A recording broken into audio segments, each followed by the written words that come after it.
Addverb is a robotics company. We work for enterprises solving problems of warehouses and factory. So we started in 2016. I used to work for Asian Paints and automating their factory and building world's largest factory at several locations, one after the other. Every third year, Asian Paints had to build such factories.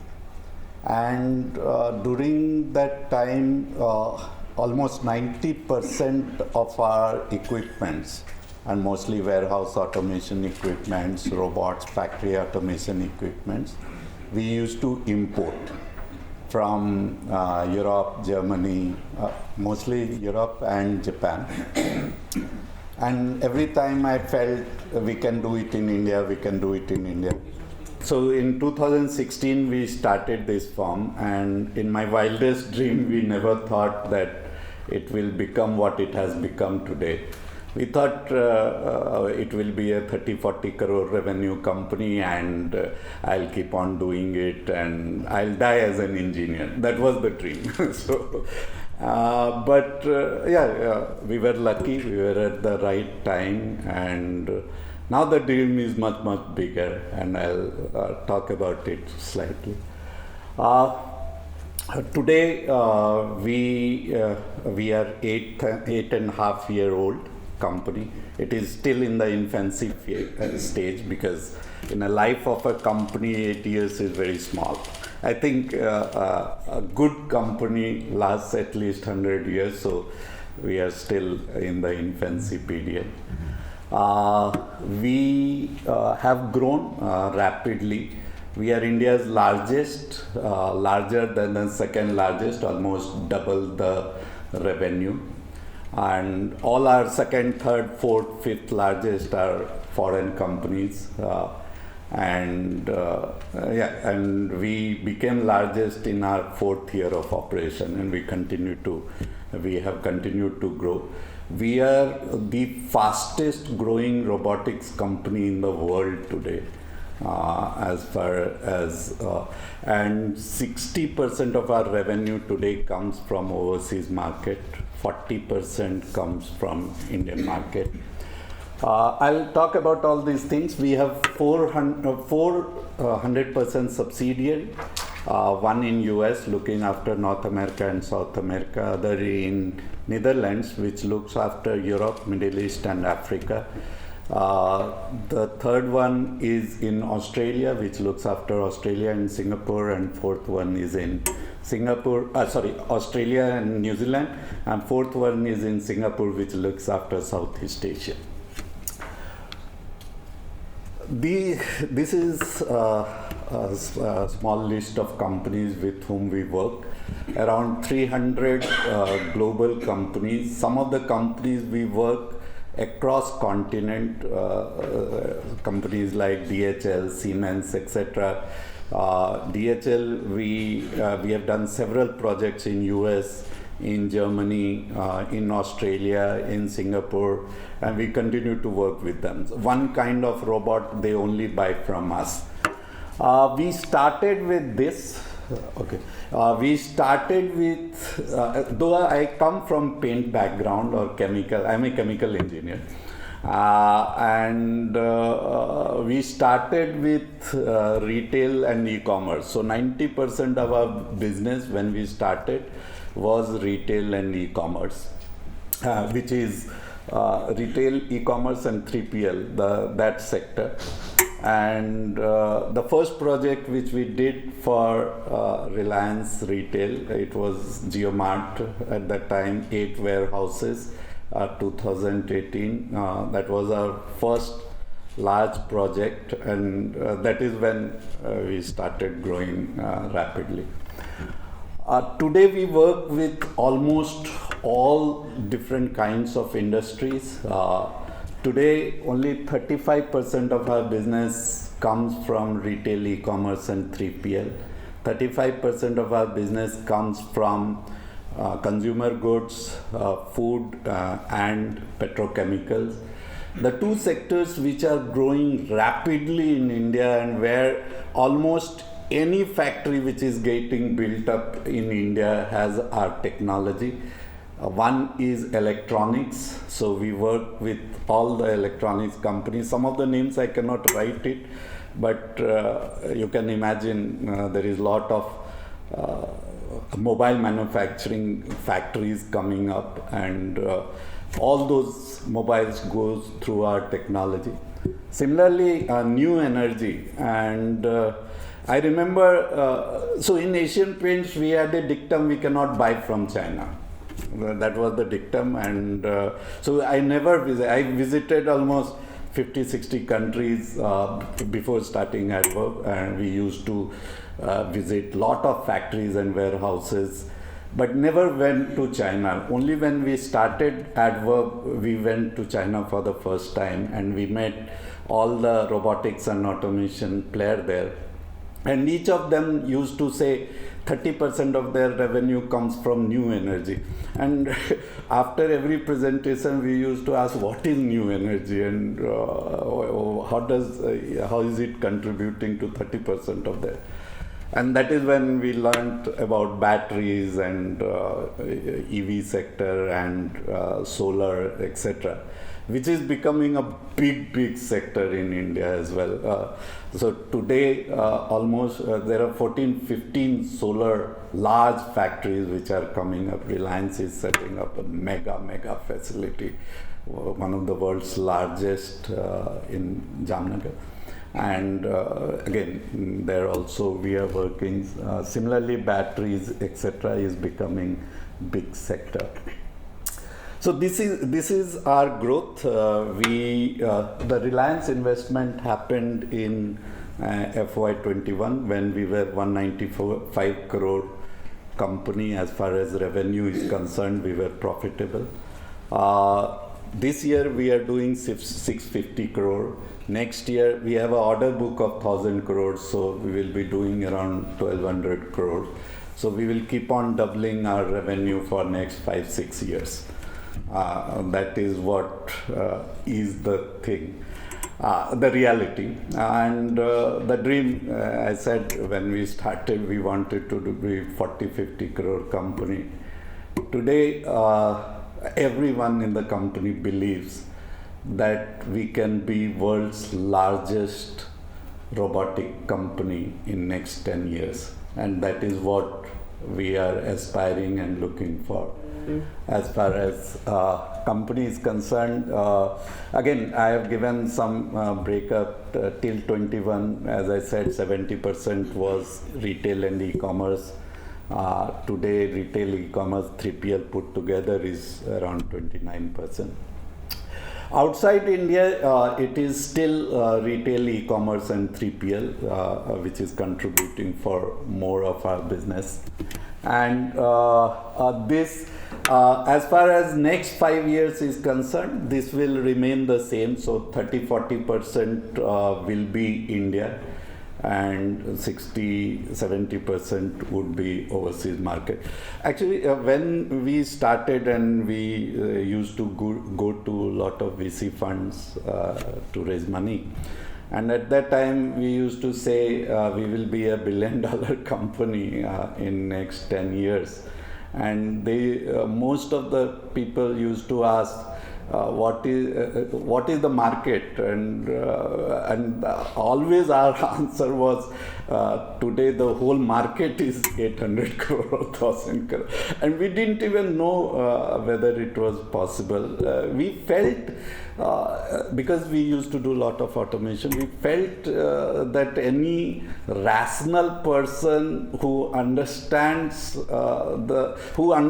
manufacturing and warehousing will take that decision, but we didn't know what would be the market, etc. But as I said, we were lucky, we were at the right time, and once people start doing it, everyone says, okay, this company has done, then we should also be doing, and then they ask for ROI, etc. calculation. So what we exactly do, those were only numbers. So what we do, I am giving, so there are certain case studies, I am playing video. This was for Adidas in Australia. And this is one of the most automated sports fashion warehouse in the world, and material comes from all over the world. They don't produce anything, mostly from China, Vietnam, Bangladesh, India, Cambodia, etc. They get stored 120 days of inventory, and then certain inventory which needs to be picked, packed, etc. 3 days of inventory, we keep it in a smaller crates. And for return handling, we have these kind of robots. So they also have this problem of 25-30% of return happening in fashion. And again, there are a lot of patented technology. One of this is this, wherein order items of all one order are consolidated before it goes for packaging. So this was, and this is one warehouse for omni-channel distribution for whole of Australia and New Zealand. And this was our first project during COVID. This is again a very interesting project, Lenskart. This is world's largest eyewear manufacturing facility. When you place an order in Lenskart, and we have designed this whole facility, so the frame, the left eye lens, the right eye lens gets picked in 20 minutes time. So whatever you have chosen out of 2 lakh frames that they offer and your power, it gets picked in 20 minutes time. And it goes for manufacturing. Lens is cut in the size of the frame. Within 2.5 hours, it moves out of the factory. So the manufacturing happens. So we visited one facility of Luxottica, which does Ray-Ban in Italy. And there, it did not have manufacturing. From the warehouse, when the order is placed, it took almost 7 hours, and they were taking a lot of pride in dispatching it on the same day. And this, we are doing it manufacturing, and then dispatching within 2.5 hours. So India has come a long way as far as retail and customer service and speed of operation. And we have taken almost 100 foreign clients to this facility, and whosoever has come gets amazed by the speed of operation which happens at this facility. These are some other different kinds of robot. We have almost 40 different types of robots, and these are mostly mobile robots. I'll come to other form factor of robots that we build. This is for landmark in Kuwait, and again the order consolidation according to the stores is happening. So a person marries the item to the robot takes it to the particular order. Once all the items of that order is put in the crate, it is taken for packaging. This is DHL. This is the robot. There are 2 forms of robot which they have standardized with us. There are only 2 robotic companies they work with. One is Locus, an American company, that is pick assist robot. And for sortation and movement, these are the robots. We have given now almost thousands of this across different DHL facility. And again, this is all these videos are on YouTube. If you get a chance, you can look at it. The robots, there is a hospital, so if something happens to the robot, it goes to the hospital where technicians comes. Otherwise, it gets.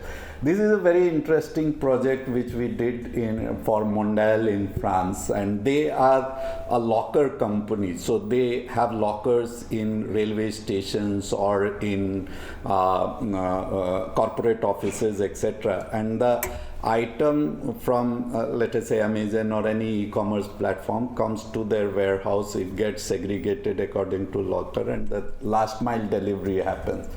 They have named, they have given 2 orders. They are talking about 3 more orders, and in different places across Europe. And this every robot has a name, and the name is of the employees who are working there, and they take care of the robot as far as maintenance is concerned. So this is a fleet manager. So it is the technology here is not the physical robot. The technology is the path planning. You have, let us say, 500 robots. The source and destination is known. What you do is you have to ensure that all those 5 robots does their task in the least amount of time with the least energy conservation. And that is what will happen when all the cars are self-driven. So today Google gives you the route, but you decide. You can decide that you will not take that route. But tomorrow, if everything is self-driving, it will be Google who would be deciding. So it will not be individual good, it will be global good that they will be optimizing. So if there are 5,000 cars on the road, how each of them reaches at the least amount of time, not your time. You might take more time and least amount of energy, which is what a fleet manager will do. And that is what we do, but at a much lower scale, because you don't have 5,000 robots at a place. Usually it is 500, 1,000 robots. As far as our international market is concerned, USA is our biggest market. Today 30% of our business is US, and it is the maximum growth is there, and we are working with all the large retailers, Albertsons. We are doing a massive project for UPS Healthcare, a $30 million project. Mercado Libre is largest e-commerce player in South America, so we are doing a project for them in Brazil and in Argentina. DoorDash is like Zomato, and we are doing projects for them. Similarly, in Europe, Middle East and Africa, again, Noon is the largest player in Middle East. We are working for them. We are doing projects for Almarai, which is world's largest milk producing company, and every 4 seconds a cow gives a calf in that facility. That is amazing facility in desert, created by Almarai, and we are again automating their factory and warehouse. So some of the customers across the world. These are some of the this we are very very proud of both these customers. Pratt and Whitney makes defense engine for defense aircraft, and only American citizen can go inside this factory, and we are Indians, most of us, and so we commissioned this whole facility remotely. We did not go to the site, and there were only 2 American employees which we had, so we instructed them. They were not technical person, but we commissioned it. It was great experience what can be achieved remotely. The other project is Delavel. They are world's largest milking machine company. And there we have, so it is in Sweden, and they make robots for milking cows.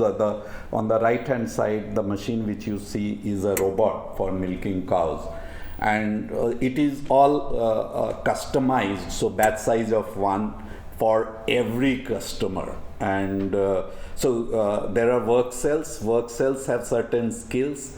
The robot bids for the work cells, and based on whose requirement is the most critical, that work cell gets assigned, and these work cells keep on learning as far as skill is concerned. So this is a very interesting project that we have done. And this is where the world is moving. So customization, we were talking about personalization. So in fact, we are doing similar project for Honda, but for premium bikes in India and in Japan. So again, this is, so their robot gets built on our robot, and our robot is the glue between the different birth cells. Yeah, I'm sorry. Yeah, learnings. Yeah, there are 5 learnings I have listed, and I'll talk about these learning in our scale up. Again, as I say, it is only 650 crore company, so we have to go a long way. We believe that there is huge opportunity. We believe that from India we can be the largest player as far as robotics is concerned. So it is a long way, but still in the last 8 years, the learnings. One of the so we decided to go after the investment happened, and we met the senior leadership at Reliance, and we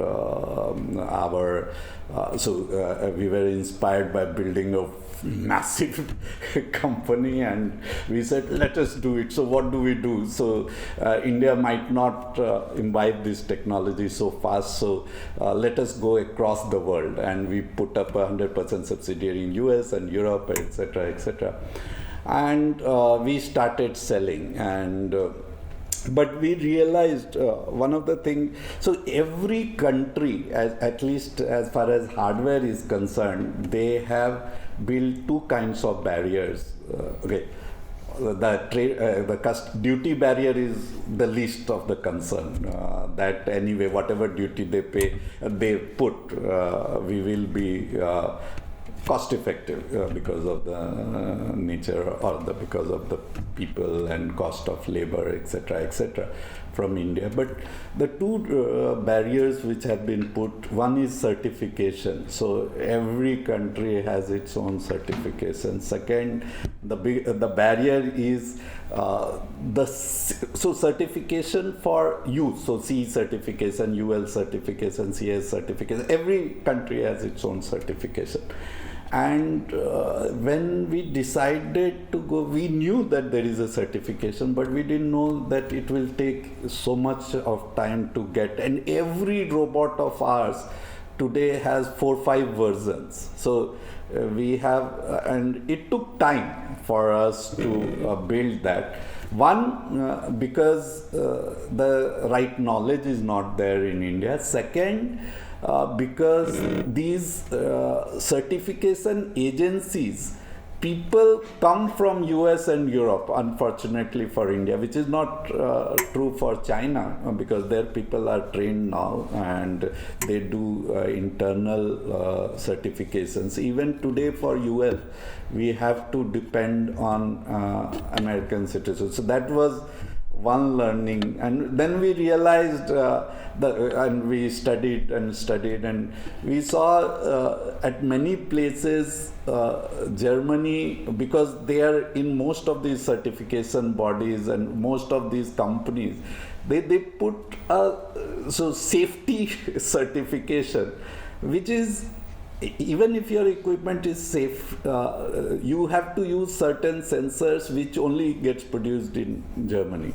Okay, that is also a way of promoting their own company, and someday in India also maybe we will be able to build that thing, but today it is not there. So that was one learning, but we also realized that the problem remains the same, and the experience of scale, that if you have done a project in Reliance where so much of data hits the warehouse, if it is 1 lakh orders a day which hits a warehouse, nowhere in the world that much of data will hit. So you will be prepared for scale, and that is when we show these data to our external customers or customers outside India, they get amazed, and then the decision making becomes very good. So the other advantage is most of the CIOs are for these consumer good, and retail companies are Indian, so that also helps outside India. But that has helped us grow, and today we have almost 150 people outside India. The second, I think, which has helped us is, I think we should, as startup, invest a lot of our money in R&D, core R&D, which usually does not happen in India. And that is something which we should be doing, and this we realized when we started going outside India, and the amount of money that we spend is huge according to us, 14-15% of our revenue. But even with that money today we have, and there was a lot of comparison which was done by some firms, and we were the most efficient, we ran the most efficient R&D unit in the world in the field of robotics. So that is another thing. We have collaborated with many institutes, and it does help to some extent. They bring the R&D to a level which is POC level. It is not an industrialized one, the kind of, but POC level you go there faster. Yeah, I'll not get into.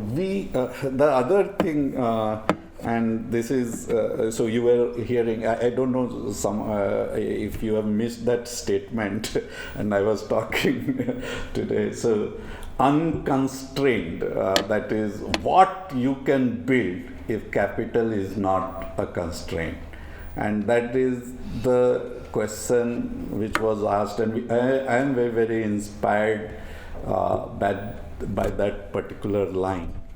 And I had a chance to meet Chairman Sir around 4-5 months back, and that was one of the most inspiring 4 hours in my life that I had. And this some of his questions are really inspiring. One of them is about scale, and when we put up this facility, so we have built a facility which can produce 1 lakh robots a year, which is world's largest facility at a single location for mobile robots. The second largest is Amazon in Boston, which produces 80,000 robots a year with the same takt time of 7 minutes. So every 7 minutes, I can build a robot which goes out of my facility. Now, when we had built this, facility, we didn't even know that we will be able to sell 3,000 or 4,000 or not.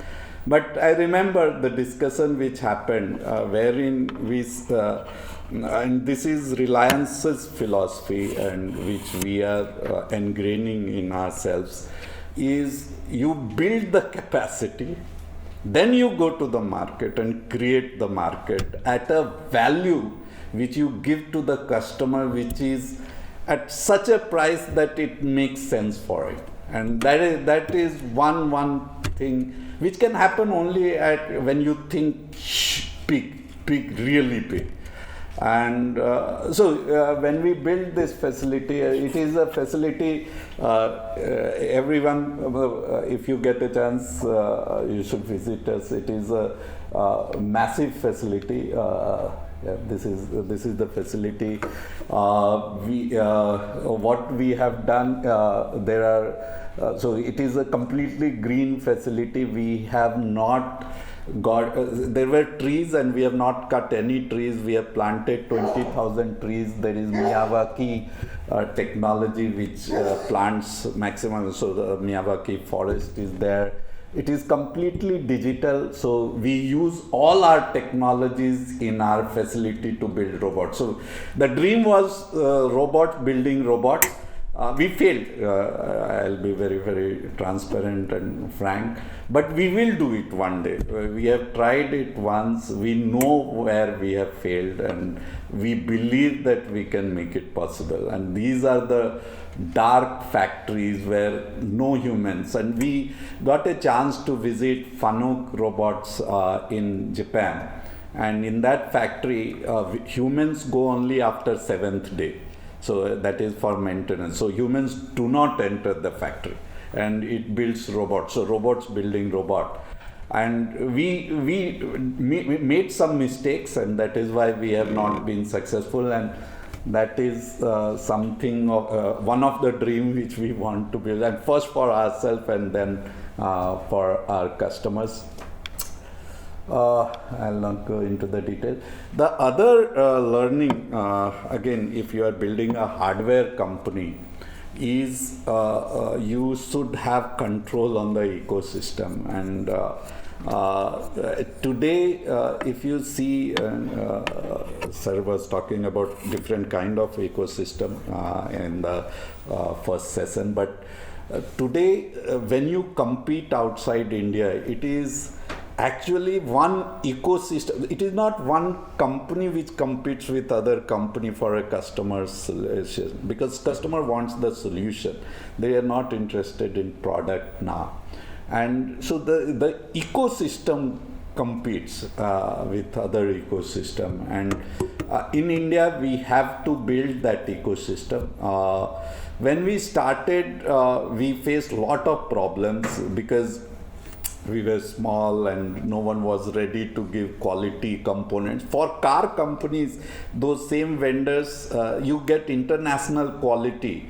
But for a robot company which does not produce 2,100 or 100 robots, etc., it becomes very, very difficult. And secondly, when the COVID hit, some of our Japanese suppliers of electronic components, they said, we will give you in 9-10 months, and Reliance wants projects to be done in 4-5 months. So we said, forget it, we will build on our own. So all our electronics today, we build for the robots, motor driver card, the CPU, everything we build it in-house.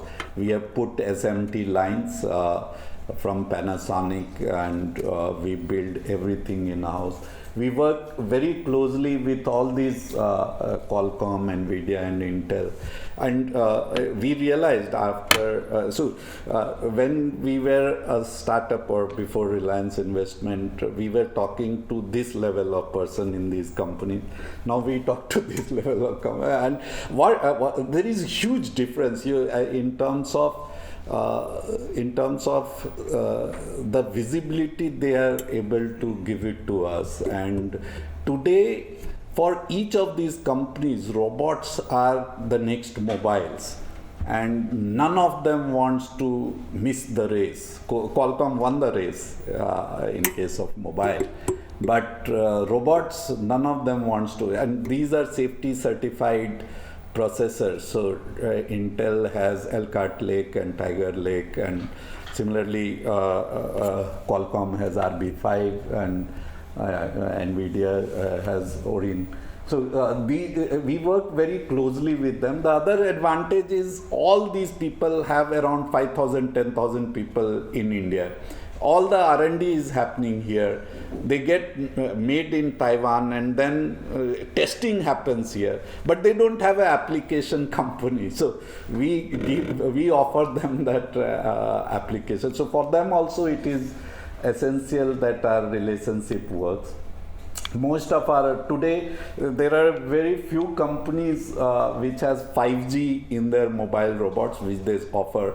And our robots with 5G has been running in Jamnagar for last 2.5 years. In New Energy, it is Wi-Fi 6 and 5G, both in these robots. So I am not going into the details of this.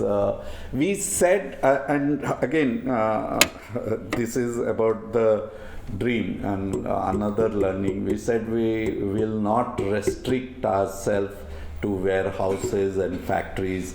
We got several of these opportunities served to us. So what happened was Indian government bought quadruped from Ghost Robotics, which is an American company, 100 of them at 2.5 crore rupees each. And knowing the technology, we believed that we can do it at much, much less cost. it had 12. So we were used to certain number of actuators. But then we said, okay, let us build it for an Indian Army approached us, and it would be service to the nation.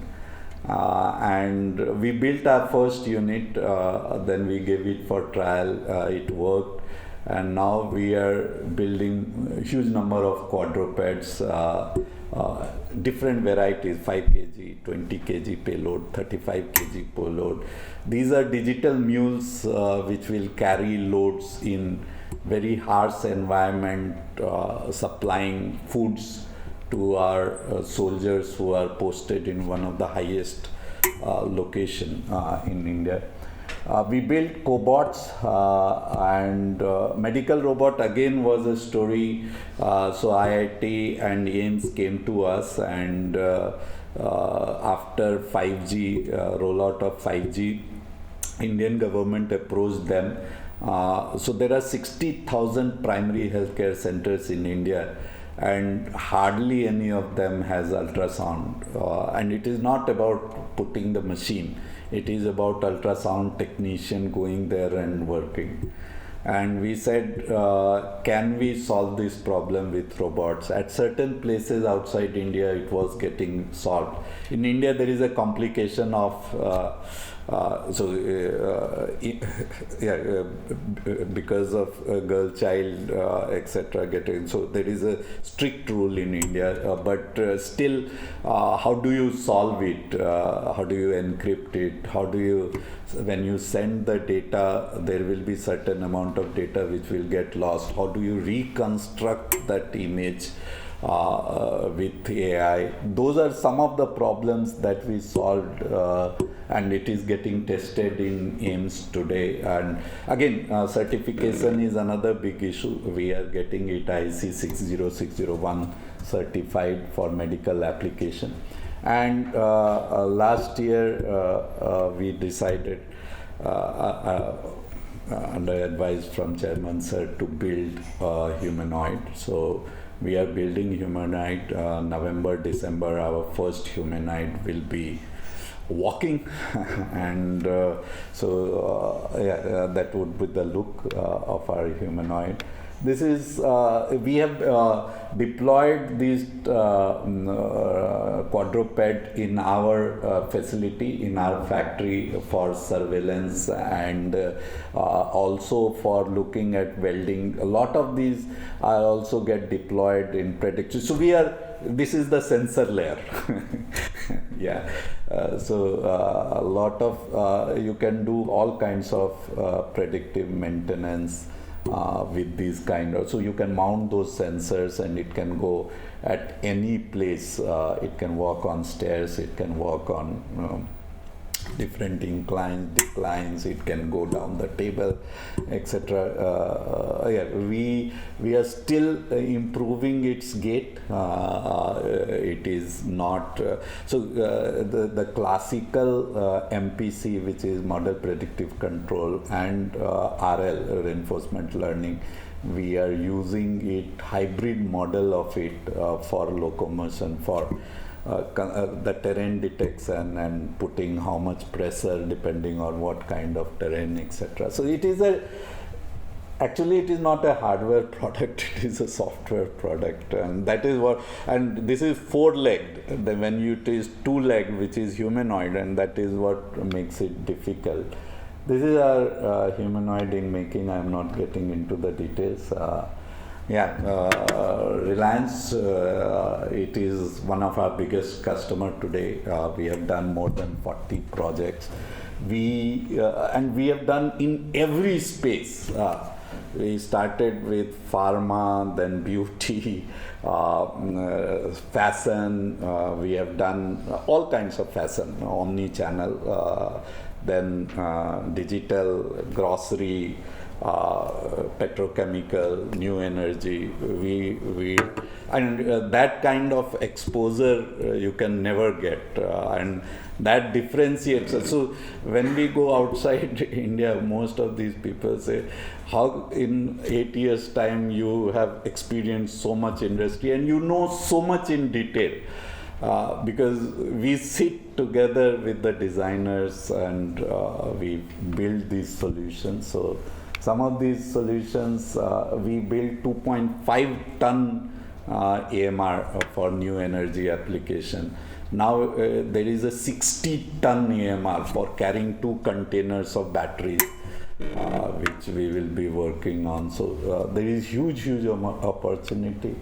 This is one of the facilities that we have done for Reliance Fashion, which is Trends, Agio and Trends. So it is completely with RFID, all the items, and we tag it. It is not, so in Europe, the material comes tagged from the vendors. We tag it on the go when it enters the warehouse.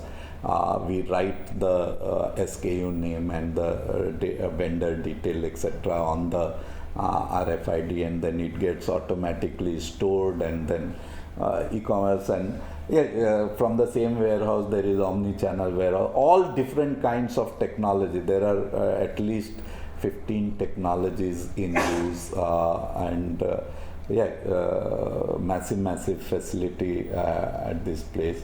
Similarly, this is something which we have done for return handling, again in fashion, wherein the material comes and it gets segregated according to vendors, etc. Yeah, thank you very much. I was privileged enough to interact with some of your HR folks when I was back in Jio. Yes, sir. How difficult was the talent scaling part? Because what you do is really very unique work. And what did you do differently to kind of build this 800-member team, which I'm assuming is largely R&D? Yes, so it remains difficult, sir, getting the right talent. But what we have done, unlike other startups, what we have done better is we started going to campuses. We go to 55 campuses to recruit 100 people, and we are the largest providers of people to Carnegie Mellon. Every second year we lose around 30-40 people to CMU. In fact, professors from CMU had come to our facility, and I said, we give you the maximum number. But it's okay if they contribute for 2 years. I am okay with that.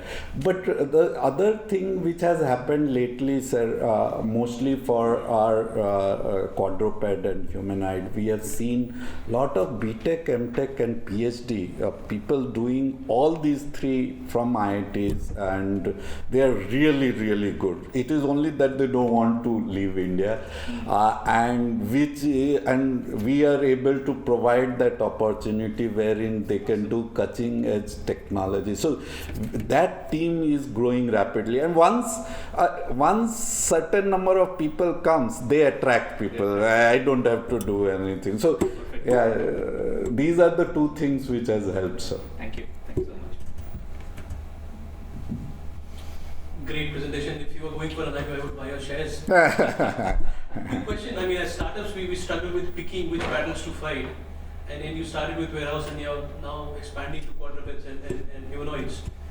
If you wanted to grow faster, wouldn't you pick a battle, let's say, I'm just going to build for defense and cater to the world market, then stretching yourself too thin by offering more and more products with every passing day? So many people has asked this question to me, and I really don't know the answer. But I am betting on something, and that I can tell you. It is only time which will decide whether this direction that we took is the right direction or not. People keep on telling us, why are you not focusing? So we were giving this big presentation to Tata Agratas, and the CEO and CIO, they are in US, and they asked, why are you not focusing on one thing? Why are you going here and there? Because the base thing is, the technology at the base remains the same. People who do not, so they are seeing different form factor. but the base technology is actuators, motors, sensors, etc. So it is how do you integrate them and present it in a different form factor, and that belief today is becoming strengthening because of the company. So Google launched, I don't know, with Gemini 2.0, they have just launched 10 days back Gemini robotics. Similarly, Meta is working massively on this platform. And all of these people, what they are trying to do is they are building these models which are platform agnostic. So whether it has it is a form factor, so whether it is 6-arm cobot with 6 joints or 59 joints as humanoid, or let us say 14 joints as quadruped, finally it is giving directions or the model is calculating output for each of these joints. So it does not matter. Yes, application does matter, but in a country like India, the choice is either I can keep on sitting and see Indian government buy at 2.5 crore rupees, or DRDO not able to. So we are doing a humanoid for DRDO and robo soldier. Their dream was to build a robo soldier, and they have been trying to find a vendor which they were not getting. Finally, so some company has to take that call, and luckily for us, we have been able to attract really, really good talent. So we said, okay, there will be company inside the company, 10 people, 15 people team, and today you don't require more than 15-20 people team to disrupt any robotics thing. That is my feeling. So yes, sir. Hi, my name is Ajay Ramasubramanian. Firstly, I mean, congratulations. I mean, 8 years is not a lot of time, but the kind of ground that you have covered. Now, my question, I'm loud enough. Yeah, you are loud enough. So, I mean, the biggest challenge for a lot of startups, and particularly if you look at people who are building on the hardware side of things, when you look at robotics, mechatronics, in India, there are only probably that many companies that have scaled to a level that you have. Now, going back to the subject of the presentation, I mean, if you look at scaling strategies, yes, you having a big backer or an investor, which is Reliance, is one thing. But what would your advice be, or what have your takeaways been in terms of companies like yours scaling not just within India, but particularly when you look at international markets? What are some of the hindrances or challenges, bottlenecks that you have faced as a startup? So one of them I touched upon is certification. I think we have to hardware companies. I am talking of hardware companies. Second, definitely if it is mechatronics, so all kind of engineering. So what you are building as a company is actually an engineering college. Where you have to have mechanical, electrical, electronics and software people coming together and working. That challenge of coordination between different engineering functions is something which you have to solve for your company. The third is definitely you need companies who are operating in India who have factories and warehouses outside India, and you serve the company first in India and then you serve their global counterparts, which helps the large multinationals. So that is there. And of course, before you move out of India, you should have experience of solving some of these problems at scale, which adds to your credibility. Because the numbers speak. If you are solving a solution, you are giving a solution, or your solution is running for 10 million orders a day or 1 million orders a day. Outside India, I don't know, China is an exception, but outside India, other than China, there is hardly any country which will have all their 50 warehouses put together would not be doing 1 million orders a day. So that is the advantage. We have to take it to the world, I think. So, yeah. I think we'll take one last question. Sir, my question is on the hardware side. Yes, sir. Because I'm an electronics and telecommunication engineer, I understood that we don't have any nano or microchip, building in India. So have you ever faced any patenting or importing exporting problem? Because I see that your devices are too small. Sir, right now we have not faced any problem, and all the chips that we are using is from most of these reputed companies like Qualcomm, Nvidia, Intel, TI, etc. What we have done for we have also put a R&D unit in US, and the reason was electronics. We were not getting the right talent, and one of my batchmate from IIT Kharagpur was leading the Google Glass thing as a product head. He is an electronics engineer, so we got him in US. We have put a R&D facility there, and that is helping us.